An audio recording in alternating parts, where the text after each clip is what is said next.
পরলোকে ওস্তাদ জাকির হোসেন। সান ফ্রান্সিসকোর হাসপাতালে ওস্তাদ জাকির হোসেনের জীবনাবসান। হৃদজনিত সমস্যা নিয়ে হাসপাতালে ভর্তি হন ওস্তাদজি। আইসিইউতে ভর্তি ছিলেন ওস্তাদ জাকির হোসেন। বয়স হয়েছিল ৭৩ বছর। পরিবার সূত্রে তাঁর মৃত্যুর খবর নিশ্চিত করা হয়েছে। ওস্তাদ জাকির হোসেনের মৃত্যুতে শোকস্তব্ধ সঙ্গীত মহল।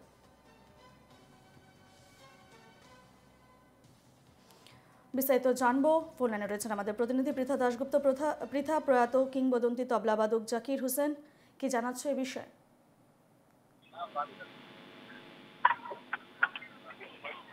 দেখো, যে কোনো শিল্পের ক্ষেত্রেই পরিবেশনাটা খুব কিন্তু গুরুত্বপূর্ণ এবং এটা অবশ্যই একটা খুব বড় ক্ষতি।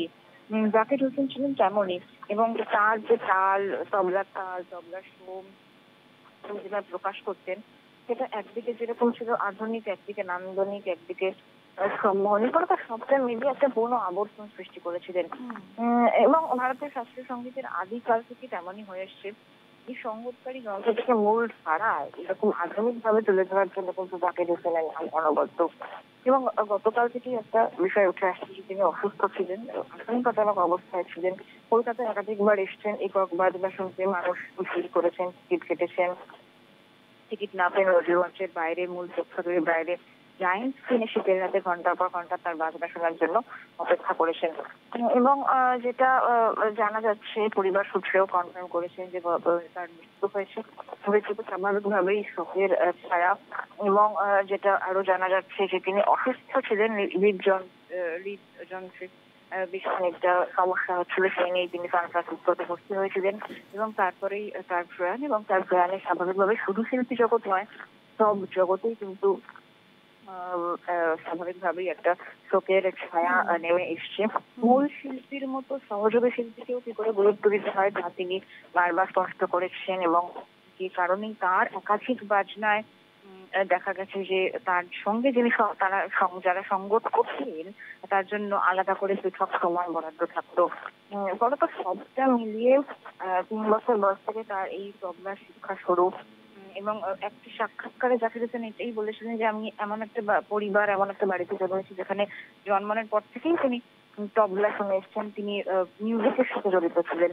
এবং স্বাভাবিকভাবেই সেই শুরু থেকে তার এই যে হাতের তাল, বোল, শিক্ষাটাই তার একদম ছোট থেকে শুরু হয়েছিল। বাবা উস্তাদ আল্লাহ রাখার তত্ত্বাবধানে প্রথমে শেখা, এবং তারপর ধীরে ধীরে অনেক গুরুর কাছে তিনি শিখেছেন। ফলত সবটা মিলিয়ে আজকে যে একটা যুগের অবসানের কথা বলাই বাহুল্য। একেবারে পৃথা, আমরা যেমনটা দেখেছি যে গতকাল জাকির হোসেনের ঘনিষ্ঠ বন্ধু তথা বিখ্যাত বাঁশিবাদক রাকেশ চৌরাসিয়া প্রথম জাকিরের অসুস্থতার খবর দেন। তিনি আইসিইউতে ভর্তি রয়েছেন এমনটা তিনি জানান। এরপর তার মৃত্যুর খবর ছড়িয়ে পড়ে, কিন্তু পরে জাকির হোসেনের ভাগ্নে আমির আউলিয়া লেখেন যে মামা জীবিত রয়েছেন। অর্থাৎ প্রথমে সোশ্যাল মিডিয়ায় ছড়িয়ে পড়ে তার মৃত্যুর খবর, এবং পরে দিয়ে নিশ্চিত হয় যে তার মৃত্যু হয়েছে আজ। এবং বিশ্বজুড়ে তার অনুরাগীদের কাছে তিনি অনুরোধও করেন যে ভাগ্নে যিনি ছিলেন তার জন্য প্রার্থনা করুন, এমন প্রার্থনা জানান। কিন্তু শেষ রক্ষা হলো না। শেষ পর্যন্ত কিংবদন্তি তবলাবাদক উস্তাদ জাকির হোসেনের মৃত্যু হয়েছে।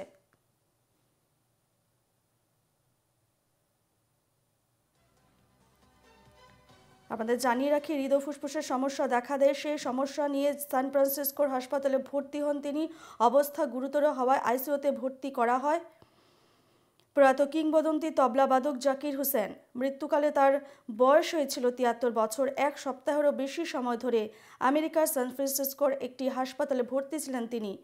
হৃদরোগের সমস্যায় ভুগছিলেন তিনি।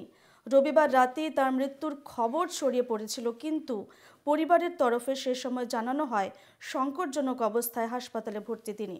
সোমবার ভোরে পরিবারের তরফেই দুঃসংবাদটি দেওয়া হয়।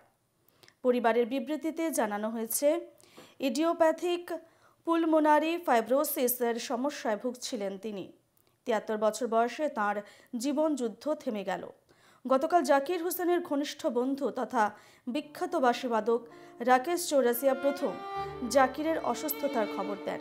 তিনি জানান যে সান ফ্রান্সিসকোর হাসপাতালে আইসিইউতে ভর্তি রয়েছেন তিনি। এরপর রাতেই তার মৃত্যুর খবর ছড়িয়ে পড়ে। বিশিষ্ট ব্যক্তিরা শোক প্রকাশ করেন। পরে জাকির হোসেনের ভাগ্নে আমির আউলিয়া লেখেন যে মামা জীবিত রয়েছেন, তবে তিনি গুরুতর অসুস্থ।